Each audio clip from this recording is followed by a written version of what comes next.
What about Travis Scott? So, I mean, this is a guy who, he's dropping his third album. He had Rodeo back in, what was that, 14? 15. And 15, and then what's it called? Something at Night. It says Birds in the McKnight. Trap sing McKnight in Yeah. 2016. Um, and then he had Huncho Jack with Quavo, which was an underwhelming project. But his star has really, you mentioned this earlier, really risen up. I mean, he headlined Governor's Ball. He just headlined Osheaga. I think it was literally last night or maybe 2 nights ago. It was a release date. Yeah. Friday. Oh, so it was Friday. Mm-hmm. So, I mean, this is a guy who, I mean, if you look at festivals and just popularity, seems to be skyrocketing. But I'm not sure if his catalog necessarily warrants that.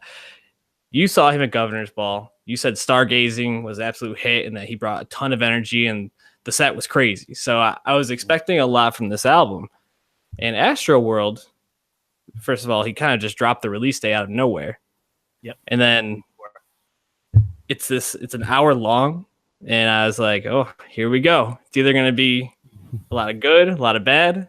And I thought it was good and a lot of mediocre. I don't know if there's a lot to really dislike on this album, but I'm not a big Travis Scott fan. So as someone that's a little bit more well-versed, a little bit more familiar, is this what you were expecting? Because I hear people were waiting for this album for a long time. Oh yeah. I mean, Friday was dominating Twitter. That's for sure. Mm-hmm. Yeah. I can't quite remember where exactly the Astroworld hype came from, but Travis first started teasing Astroworld as his next album in 2017. Yep. At the time, I was like, nah, bro, we good. Rodeo is 15, Birds and Trap is 16. You can take some time. It's fine. And he took, almost over half a year longer, which was cool, man. And, remember he was in Hawaii on his Dark Twisted Fantasy shit with a lot of these producers. And it really seemed like he was putting in effort because Travis Scott's a really interesting artist. Just the story about him, fame not even included. It's just he came up as a producer, a really good producer working with Kanye. Mm-hmm. He signed the good music on Very Good Beats imprint as a producer. He's a producer signed to Ye, and he's an artist signed to whoever he's with. It's not Universal. And Rodeo comes out in 15. He dropped the Al Faro mixtape, and Upper Echelon comes out. Like, all right, Travis can get hype. There's some good shit on here, and Drugs You Should Try It, and Hell of a Night, and then he had Mama City. He had some songs people could point to. It was like, there's something here, and which he plays a lot of those live still. And Rodeo comes out in 15, and obviously he's big. I think it's his most viewed YouTube video still, but Antidote, big radio hit from that, right? Banger. Mm-hmm. But a lot of the underappreciated songs on Rodeo, like Maria, I'm Drunk, and 90210, like, oh wow, like there's something. Like, I don't know if he totally landed on Rodeo, but there's something going on with Travis Scott. And Birds and Trap comes out, an album that I had in my top 5 for 2016. But Birds and Trap is not like Rodeo. All that like potential and like things we could see with him. He didn't really do those. He just kind of went the other way, went more trappy, but he also had a lot of fucking bangers and hits on Birds in the Trap. A lot of his fans were really into it. So Astral, I wasn't really sure what he was going to do. And frankly, I don't think he went back to the Rodeo thing. What I think really shines about Astral is that the fucking sound really shows that he was in Hawaii working with all these people. Wanda, Sunny Digital, Wanda Girl, fucking Tay Keith is on here, Hit Boy's on here, right? He's got Murderer's Row of producers of the moment, and I think it flows really well. I think Butterfly Effect, a single from last year, sounds really great in the sequence of this album. Yep. Another one of his songs, like Stargazing, that's way more hype when he performs it live than the studio version. But yeah, I think obviously he's not Kendrick Lamar with the pen. He is suspect.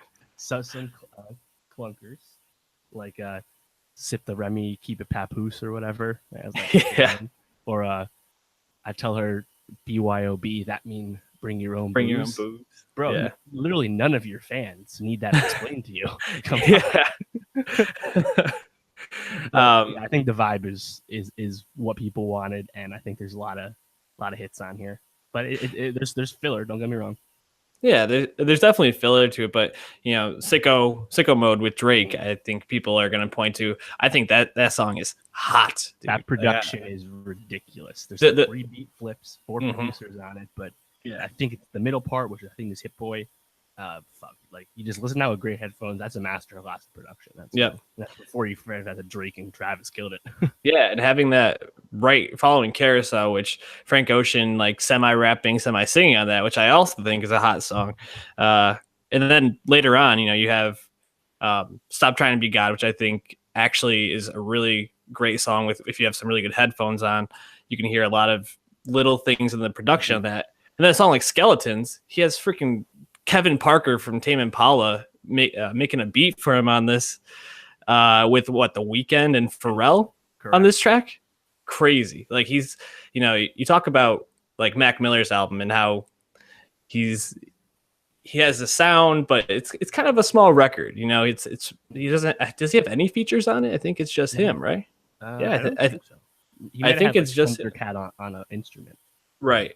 But no singing features. And then all right, he might have had Snoop Dogg, I think, behind one of them, maybe.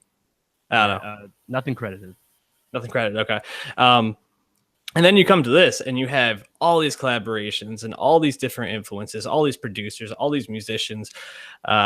This is why you come. And, doing some reading, I saw a lot of people saying he was or people have compared him to Kanye in the way that he's a great collaborator and he can get a lot of people to come to these records and he can get the best out of them when they come. And if you're comparing it, if you're comparing him as an artist just in that vein, I think he's up there because pretty much everybody that comes on, except for obviously Nav, who's been clowned online incessantly. I think everybody that comes on this does pretty well. Sway Lee also stood out to me a lot in this, sounding really good. Yeah, I mean, Sway Lee's got background vocals on Sicko Mode, and he's got that real feature on R.I.P. Screw. Yep. You mentioned Stop Trying to Be God. That has an obvious James Blake performance, but Stevie Wonder's on the harmonica. His team confirmed that.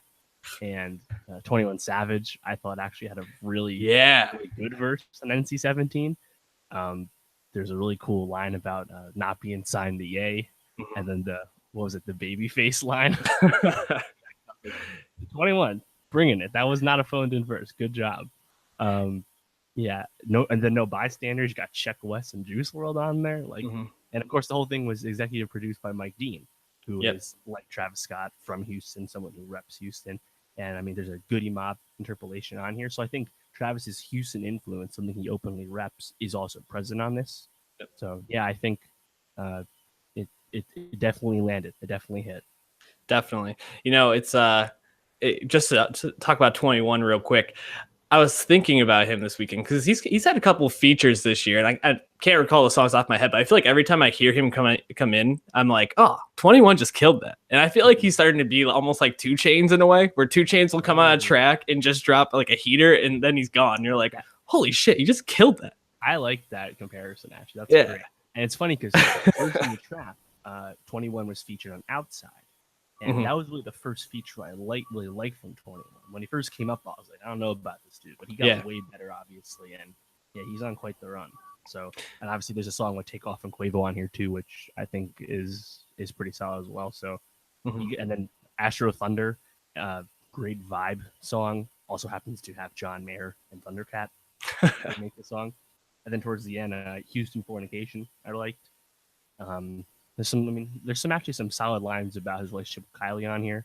So I think, there's a lot of riding on this. It could have really flopped due to expectations, but I think most people are going to be really happy with this, whether it's just going back to stuff like Sicko Mode or putting it on wherever and just letting it kind of vibe out. So yeah, I think it's a successful record for Travis and something he needed, given how famous he is. The industry's been behind him a long time. He's really need to deliver on a project that's good on all accounts, right?